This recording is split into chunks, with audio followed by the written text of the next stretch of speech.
जंतर मंतर की ऐतिहासिक धरती को नमन करता हूं और आप सबको नमन करता हूं जो देश के अलग अलग हिस्सों से आके ये युवा शक्ति देश के कायर प्रधानमंत्री नरेंद्र मोदी को ललकारने का काम कर रही है।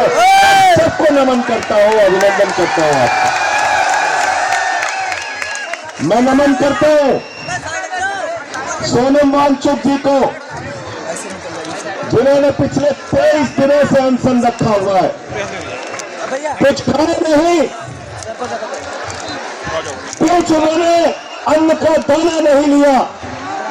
मोदी जी की सरकार ने जबरन उनको पकड़ के हॉस्पिटल में एडमिट किया, लेकिन मैं उनकी बहादुरी को नमन करता हूं कि उन्होंने कहा भले ही तुम मेरे साथ जबरदस्ती कर सकते हो, लेकिन मैं अन्न का दाना नहीं लूंगा और अनशन उनका जारी है। किस लिए लड़ रहे सोनम वांगचुक जी? किस लिए लड़ रहे? जोर से बोलो। इस देश के करोड़ों नौजवानों के लिए। ये जो तस्वीर लगी है यहां पे, इस नौजवान ने जो आत्महत्या कर ली, ऐसे 22 छात्र छात्राओं ने अपनी जान दे दी। किस कारण से दे दी? पेपर लीक के कारण। जो दिल्ली पुलिस के लोग, जो मोदी जी की सरकार कहती है संसद का मार्च इलीगल है, ये धरना इलीगल है, मैं मोदी जी से पूछना चाहता हूं क्या इनकी मौत लीगल है? जो पेपर लीक के कारण जिन नौजवानों ने अपनी जान दी, क्या उनकी मौत लीगल है? हमको आके बताओ, हमको बताओ आके आप। कहते परमिशन चाहिए, किस बात की परमिशन चाहिए? किस बात की परमिशन चाहिए? कि हम अपने प्रधानमंत्री से बात करना चाहते हैं। किस बात की परमिशन चाहिए? कि 22-23 दिन से सोनम वांगचुक जी अनशन पे बैठे हुए हैं, उनसे मिल लो, उनकी बात सुन लो। प्रधानमंत्री जी, आपको इटली के प्रधानमंत्री मेलोनी के साथ मेलोडी चॉकलेट खाने की फुर्सत है,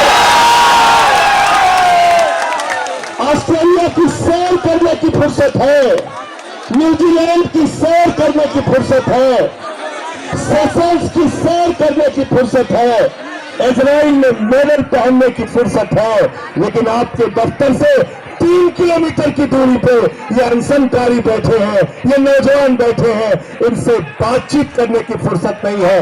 धिक्कार है ऐसी सरकार और ऐसे प्रधानमंत्री का।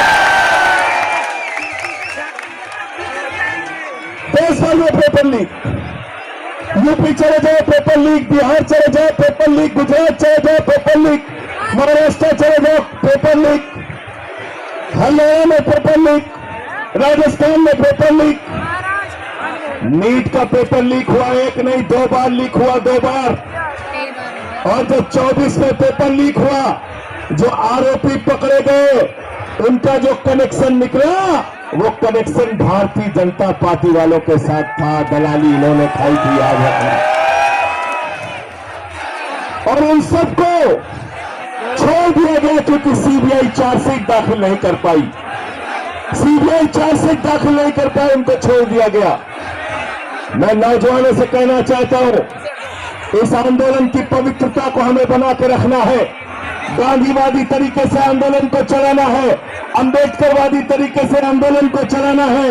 हम हिंसा करने नहीं आए, हम मारपीट करने नहीं आए, हम अपने देश के तानाशाह प्रधानमंत्री को ये कहने आए हैं युवाओं की बात सुनो, और ये कहना कहीं से गलत नहीं है। गलत तो नहीं कह रहा हूं, गलत तो नहीं कह रहा हूं।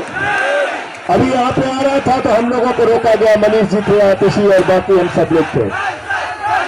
संसद भी चलाना है, धैर्य रखो, धैर्य रखो, और इसमें एक बार जोरदार नारा लगाओ, भारत माता की, भारत माता की, भारत माता की।